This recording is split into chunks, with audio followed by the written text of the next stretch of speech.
Distinction na tayo between ethics and morality. Pag sinabing ethics, sineset to ng society as standard. Halimbawa, sa pag-R-cream na kayo, may, di ba na-discuss sa inyo ni Sir yung IPO? Bukod pa yung IPO sa PCAP. Yung PCAP is, ano ang meaning ng PCAP? Yung abbreviation ng PCAP? Criminologist? Profession ba yung dulo nun? Professional Criminologists Association of the Philippines. So, magiging member kayo nun. Si PCAP, mag-set siya ng standard na ipa-follow ng mga member ng RCRIM. Parang si PRC. PRC para sa mga registered criminologists. Ayan yung hawak nyo. Yung paper na hawak nyo, meron dyan unpublished, tapos meron dyan yung isa, yung rule yata yun, yung published. And then, yun yung example ng ethics. Sinet siya ng society as standard. Kapag naman morality, ikaw sa sarili mo, principles or pagrespeto mo sa tama at mali, alam mo yung dapat mong gawin. Pang sarili mo yun na kapag morality yung pinag-uusapan na. Pag ethics, sinet ng standard ng society. Kapag morality, sa sarili mo to. Principles of habits, respect to right and wrong conduct. Define how things should work. Para sa sarili mo, yung morality, alam mo sa sarili mo na ganito dapat yung ginagawa mo, ganito dapat yung action mo, ganito dapat yung response mo. Kapag naman sa ethics, social system, pag sinabing social system, network. Ang network is composed of one person or more than one? More than one. Parang organization, company, yan. Yan example ng social system. Meron silang network.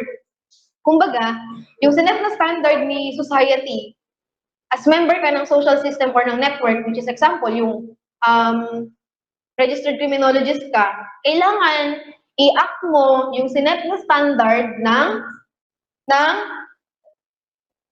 organization, yes. Yun yung ethics, external mo dapat i-perform. Kapag morality naman, as individual, sarili natin. Internal naman siya. Kumbaga, hindi mo kailangang ipakita. Kasi i-act mo pa din siya. Pero, internally, sarili mo, iniisip mo, alam mong, yun lang yung dapat tamang gawin. Pag morality kasi, di ba, quality of human acts, alam mo sarili mong mali yung bagay na to, alam mong tama yung bagay na to, alam mo kapag sumobra yung bagay na to, makakasama na. O, last, because society says it is the right thing to do. O, sabi ng society, sila ang nagtakda ng standard na to. Yun yung tama yung gawin. Kaya nga meron tayong ethical standard, may mga code tayo. Bawat profession may different code of ethics, syempre. Sa company nga different businesses, different association, companies, meron silang sarili-sariling code or ethics na itinatakda. Huwag na tayo lumayo, parang yung omerta ng mga mafia. Yun yung example ng ethics nila. Next, because we believe something being right or wrong. Morality. Alam natin sa sarili natin na mali yung bagay na to, tama yung bagay na to. Ulit-ulit, no?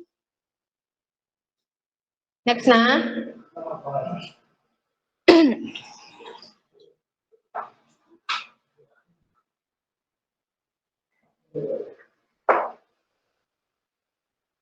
Hindi mo galala sa friends nito. Okay na po ba?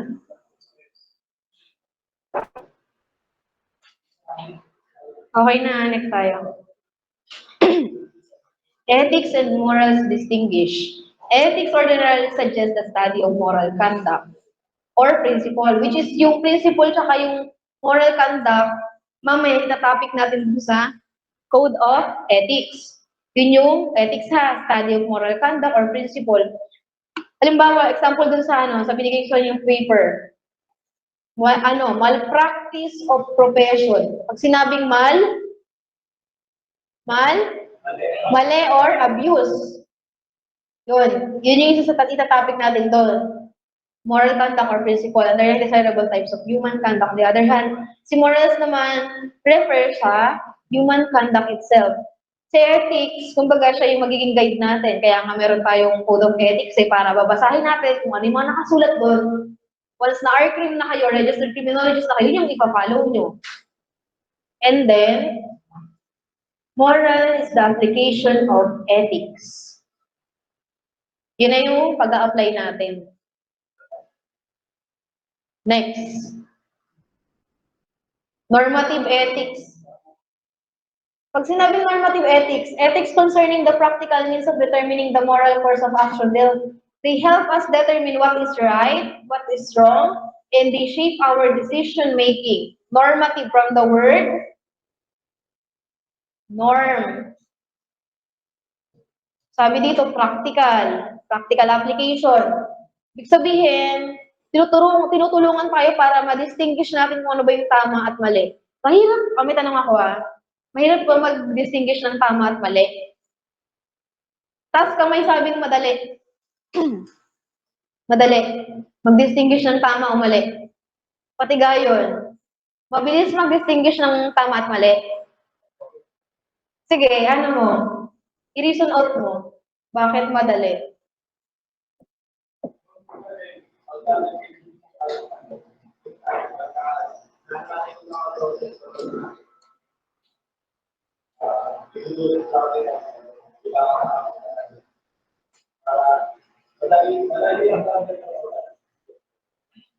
Madali magdesisyon, mahirap panindigan? Sino hindi pinanindigan dyan? Wala. Si Arshel tumataas. Hindi ka pinanindigan, Arshel? Sino hindi pinanindigan dyan? Pau. Pinanindigan ka ba? Yung pinili ka ng jowa mo? Kayo pa din? Kayo nga pala, wala ka ng jowa. Sorry. Akin. Huy, iyak yan si Konde mamaya. Bala kayo dyan, ha? Oh, ito daw yung normative. Sabi dito, ang example nito, pagiging matapat, may respeto, at fair. Ibig sabihin ng normative ethics, ito daw yung tumutulong sa atin para ma-identify o ma-determine kung ano ba yung tama at mali. Para yung decision natin is mag-come up into right decision or good decision. Natututunan daw natin to mula sa ating families, friends, and other social groups. Normative. Practical. Next na.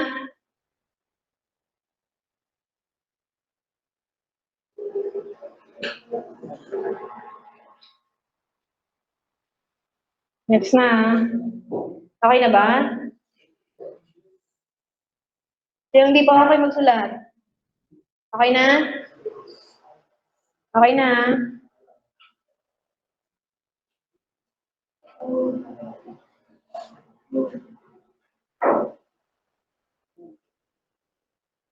Okay na. Oh, pag non-normative ethics naman, either describe or evaluate moral attitude or statement. Other term ni normative, ay may dalawang type si normative ethics, which is si descriptive tsaka si meta-ethics. Pag sinabing descriptive, dinidescribe niya lang kung ano ba yung tama. Yun, descriptive. Kapag meta-ethics naman, ibig sabihin nito, nagpo-focus siya kung ano ba yung dapat nating gawin. Wait, sa normative to eh. Si meta-ethics naman, sa morality lang siya nakafocus. Si descriptive, kung ano yung tama. Si meta-ethics, kung ano yung morality. Yung morality, di ba, ulit-ulit na tayo. Yung quality of human acts as good, bad, or evil. Dito, tama lang yung tinutukoy ni descriptive. Kapag naman kay meta-ethics, yung morality lang sa kabuuan. Yung pagiging good, bad, and in between. Kapag sobra na. Okay na ba? Nagugutom na ba kayo? Medyo? Mga ilang percent pa, Mike, kaya mong tiisin? Ha? Nagda-diet ka ba? Hindi naman. Pero nagugutom ka na. Gusto mo na kumain. Next moral decision. Ano ba? Nagugutom na ba kayo? Nakakailang slide pa lang kaya tayo. Okay na to? Normative? Next ko na. Applied ethics. Ito yung pangatlo.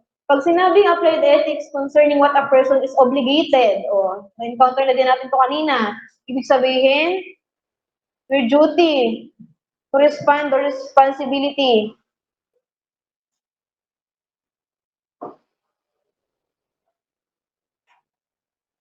in specific situation or particular domain of action. Ang mga example daw nito ay, yan, yung sinabi ko kanina, applied. Pag applied, ano ibig sabihin ng applied? Paring Miriam, applied. Paring Miriam, applied. Applied. Basahin mo malakas, ha?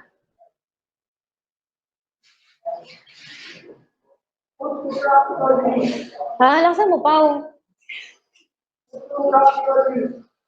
Puto.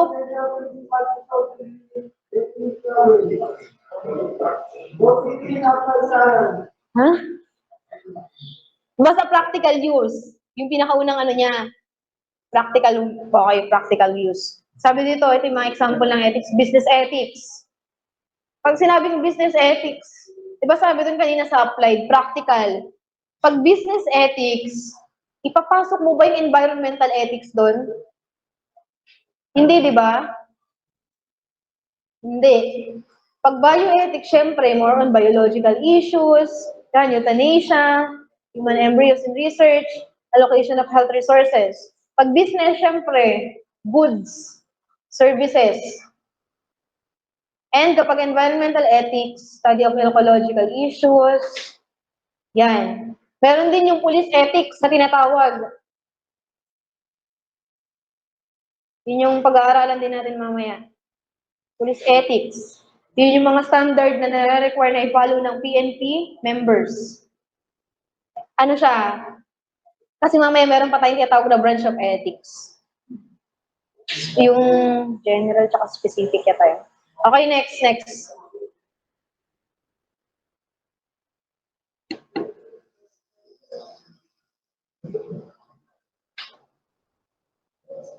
Okay na?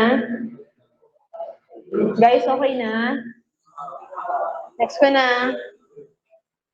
Two divisions of ethics, human acts and acts of man. Pag human ito, yung two divisions ng ethics is general tsaka general yung una, mamaya yung pangalawa, ma-encounter natin. Sabi dito, general principles of morality.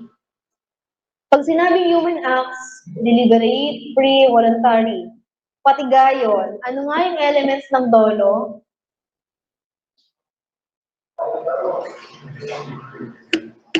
Si Sap na lang?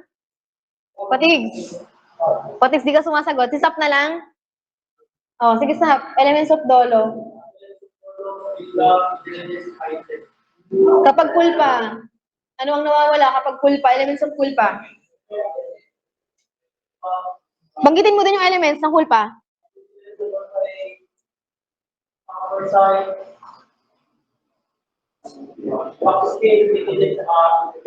Tapos ano pang ano, yun lang? Diba tatlo din ang elements ng ano? Di mo binanggit yung ano. Diba sa dolo, intent, intelligence, freedom. May isa lang nawawala doon pagdating sa kulpa, which is napapalitan ng lack of foresight, lack of skill, imprudence, negligence. Ano pa yung dalawang di mo binanggit?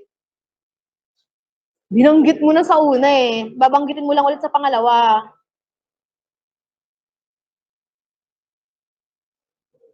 O, ito na lang. Dolo. Anong elements ng dolo? Intent? Oh, anong mawawala doon pag kulpa na elements na lang? Anong mawawala doon sa tatlo? Tapos papalitan ng, yung binanggit mo kanina?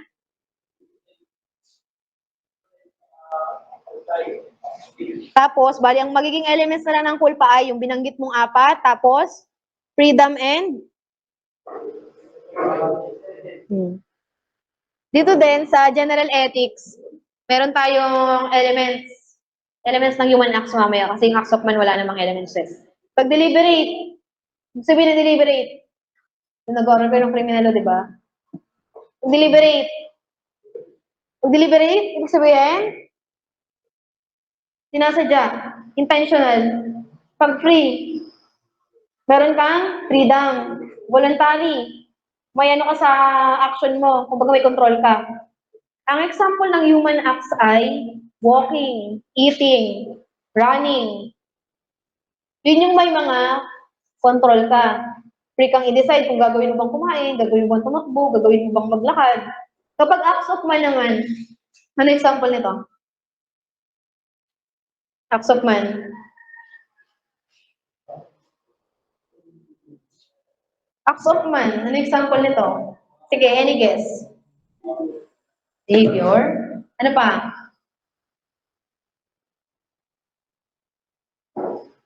Sino pa? Bilis. Ano kayo, okay lang ano na, ideas. Share.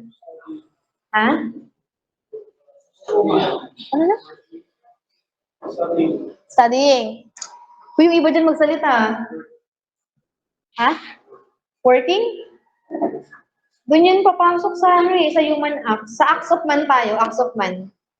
Ito yung mga wala kang control, hindi mo pwedeng pigilan. Breathing, yes. Ano pa? Blinking, yes. Eating, sana siya? Sa human acts natin siya papasok. Yun ang nangyayari sa internal, ano nyo. Sa body nyo. Yun, blood flow. Yung pump ng blood, ay ng heart. Yun yung acts of man. Ha? O yun, sa ano? Ano? Sight, yes.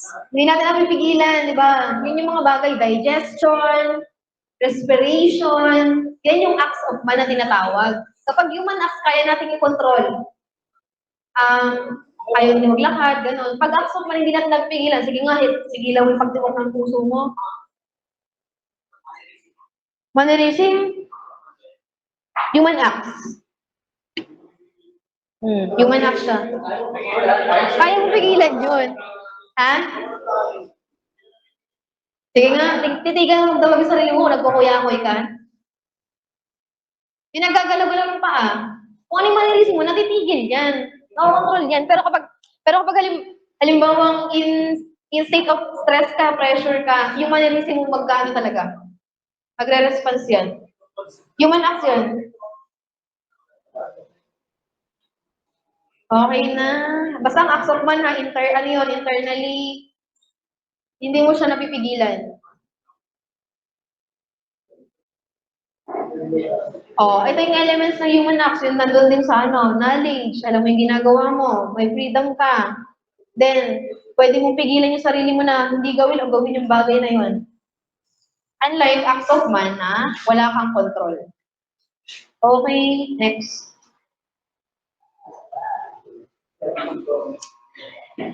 Elicited acts are those performed by will. Pag sinabing by will, ano? Pag will ay kagustuhan, sino? Ng sarili mo ng ibang tao. Sarili natin, syempre. Your own will.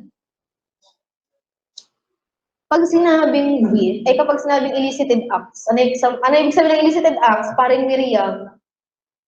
Pre. Elicited. Si Miriam. Marayang pala. Marayang daw yun.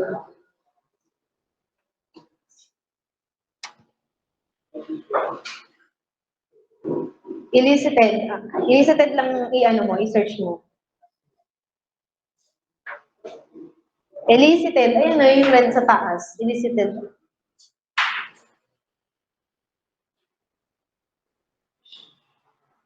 Naantok mo si Apin. Sige pa. Ulitin mo pagbasa. All parts of God, that's how people make the response. The God may bring out something that they call spiritual. Ano yung huli? Basahin mo nga yung huli.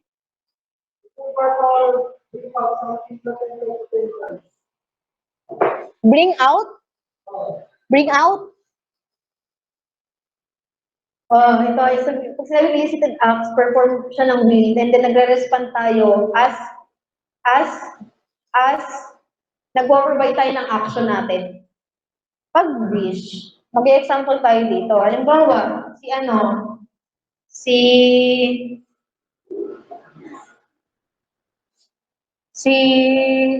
Dora. Si Dora, ang wish niya sa buhay ay halimbawa si Dora criminology student pa lang siya. Ang wish ni Dora sa buhay ay maging isang famous police officer. Maging famous police officer. Di ba yung mga buha police natin sa PCR, di ba? Sila madalas ma-assign kasi nga syempre yung community, involvement in the community.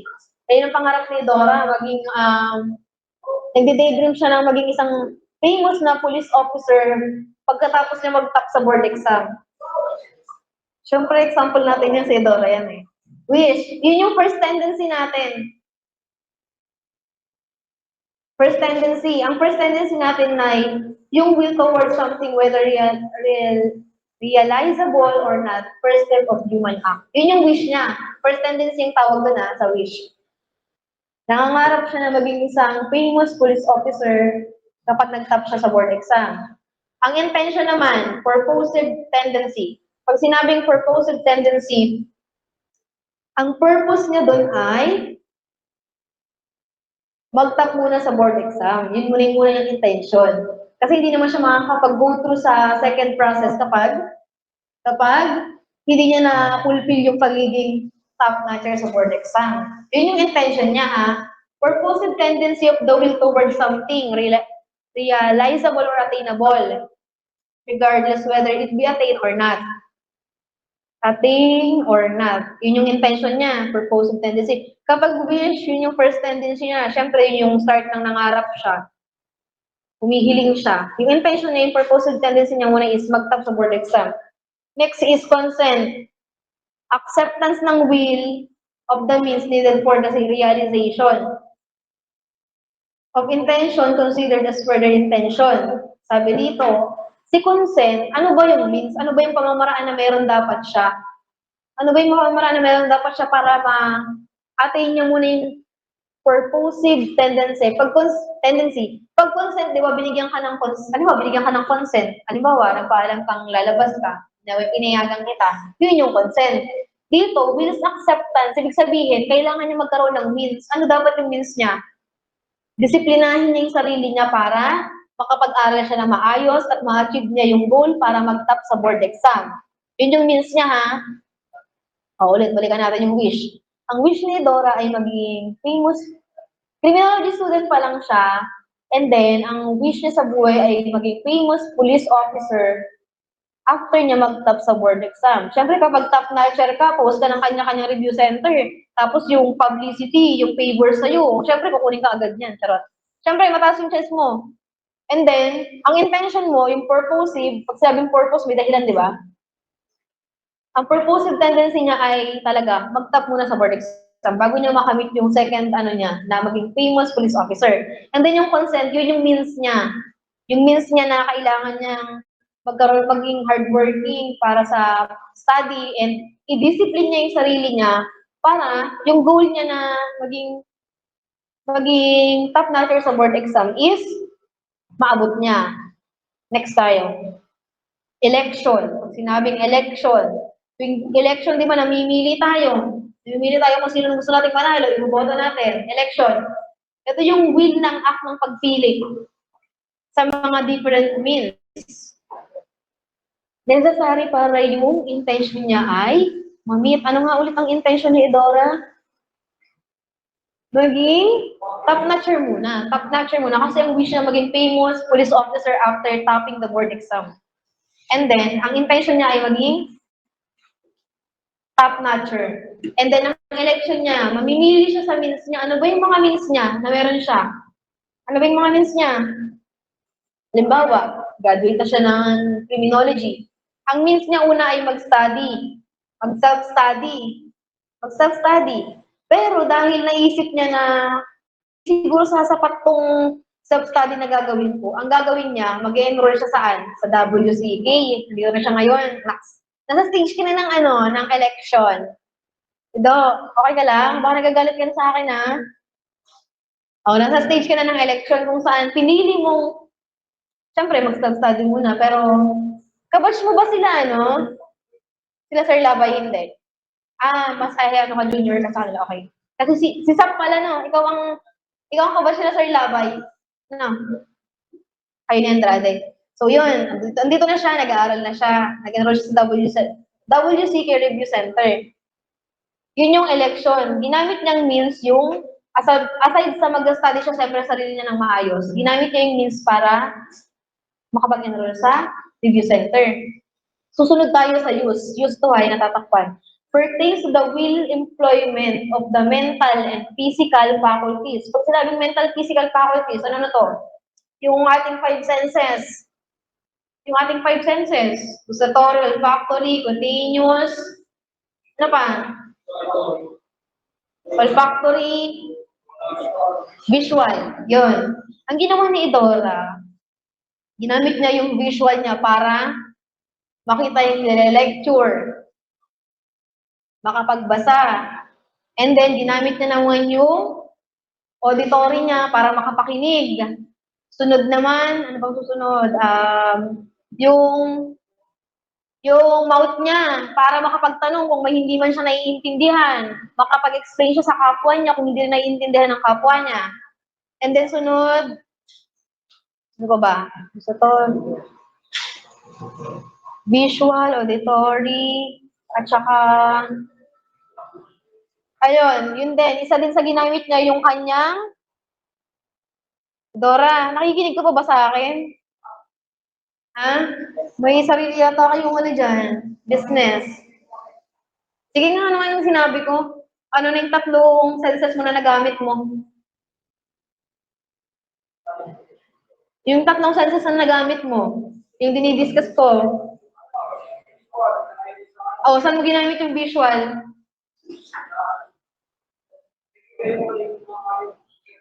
Oh, ano pa? Ano yung sunod na ginamit mo? Ha? Oh, saan mo ginamit yun? Oh, ano pa yung huling ginamit mo? Ha? Ano? Para? Nakikinig. Oh, yun na yung use. In-employ niya yung mental and physical. Meron pa pala, yung brain niya, para ma-recall kung ano yung mga past lectures na pwede niyang i-relate sa recent lectures. Yun yung mga ginamit niya. Kung sinabing use, from the word use, paggamit, in-employ niya yung mental and physical faculties niya para ma-perform niya yung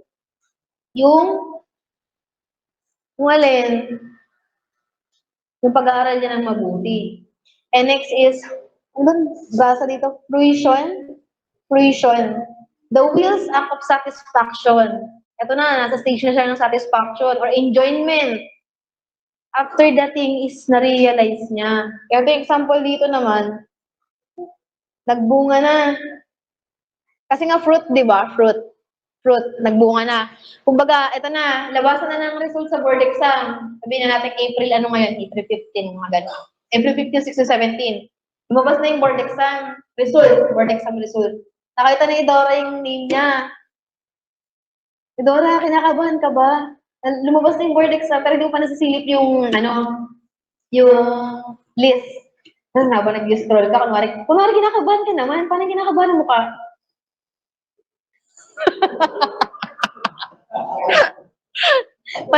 Patingin nga, tayo ka nga. Halimbawa, yan na, nag-scroll ako, halimbawa. Lalabas na yung, nasa ina tayo, Nasa ina tayo, tsaka sina, tsaka si, tumayo ka nga.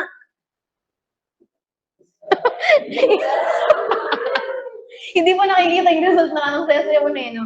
Nasa ina tayo, tsaka si, easy na. Tapos papunta na, pababa na ng D. Tapos ayun na. Edora, lumabas na Edora. Edora, anong pangalan mo? Ay, first name mo? Edora Angelo.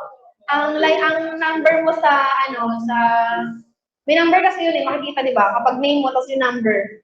Is ng passer. 11,805. Yung number mo, 11,805. Edora Angelo. Tapos, di ba, wala mo tinignan name mo. Tapos, nakita mo, kinat ka ng tropa mo, top notcher ko daw, tapos connect mo. Paano yung pakiramdam mo? Paano? What if mag-top ka sa board, tapos di mo pa na-practice yung emotion mo? Ha? Oo. Edora Angelo, top notcher for February 2025 board licensure examination for criminology. Parang dismayado naman si Edora. Sabi ni Edora, saan nangyari? Okay na, yun na yung, fusion. Yun yung act of satisfaction niya nung nakita niya na yung name niya na nasa top notcher, top 1. Top 1. Ulit nga punta tayo dun sa elicited acts. Wish. Sa wish, doon nag-start yung pangarap niya maging famous police officer. Na someday, kapag nag-top siya sa board sa magiging famous police officer siya. Sunod sa wish ay intention. Anong intention niya muna? Siyempre, mag-top muna sa board exam kasi hindi niya naman maaabot kung ano yung pangarap niyang maging famous police officer kung hindi siya mag-top sa board exam, di ba? Ano sumunod dun sa intention? Consent. Yung consent is yung means. Ano ba yung ginamit ng means dun sa consent? May ginamit na ba siya doon? Ano ginamit niya doon? Ididisiplin niya dapat yung sarili niya para makapag-aral siya ng mabuti. Yun yung consent niya. Consent niya sa sarili yun na, yes, mag-aaral ako, pero dapat pag-igihan ko, mag-aaral ako ng mabuti. And then sumunod is election. Doon na siya namili kung ano ba yung other different means na pwede niyang gamitin. Anong ginawa niya? Nag-enroll siya sa WCK para mas matulungan siya makapasa sa board exam and pag-top. Sumunod, yung use niya, in-employ niya yung mental and physical means niya. Yung auditory, olfactory, visual, yung brain niya, ginamit niya para ma-recall yung past lectures.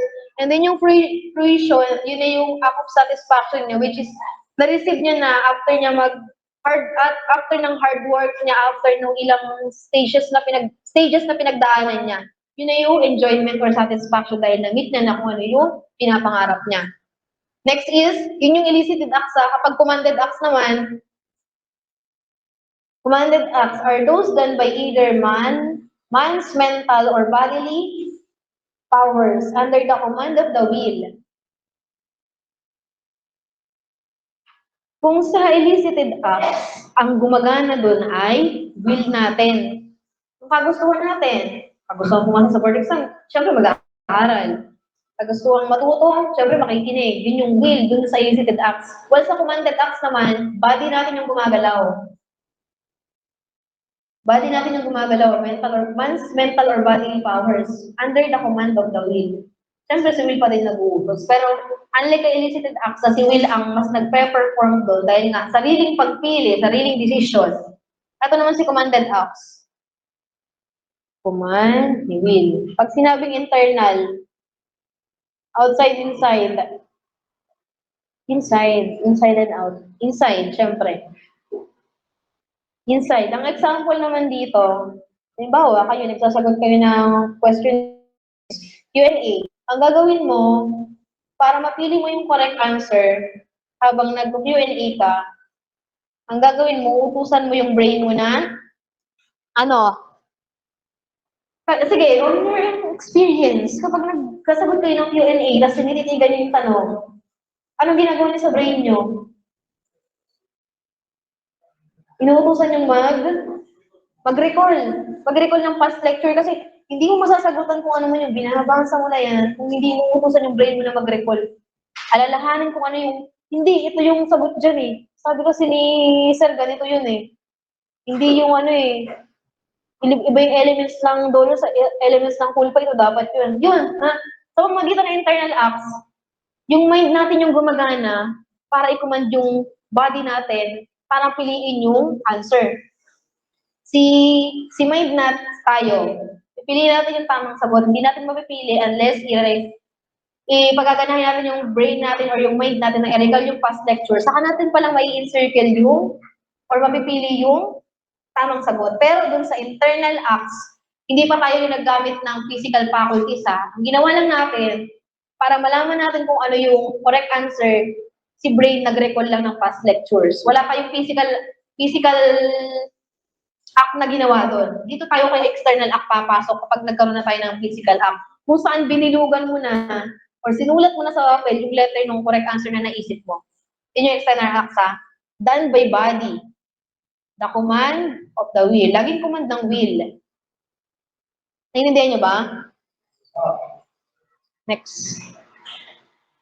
Mixed acts. Ito naman na yung pinagsama. Di ba sa internal acts, na-remind mo lang si brain mo na i-recall yung past lecture para malaman mo yung sagot. Then kay external acts, siya na yung nag-shade or nag-write ng correct answer. Dito naman kay mixed acts, pinagsama yung dalawa, combination. Nagsasagot ka, na-recall mo yung past lectures, nalaman mo yung sagot, binilugan mo. Yun na yun, yung mixed acts. Acts done by both mind and body. Okay na? 5 types of modifiers. Nagutom na kayo? Ha? Break time kayo? Sige, break time muna kayo. 15 minutes.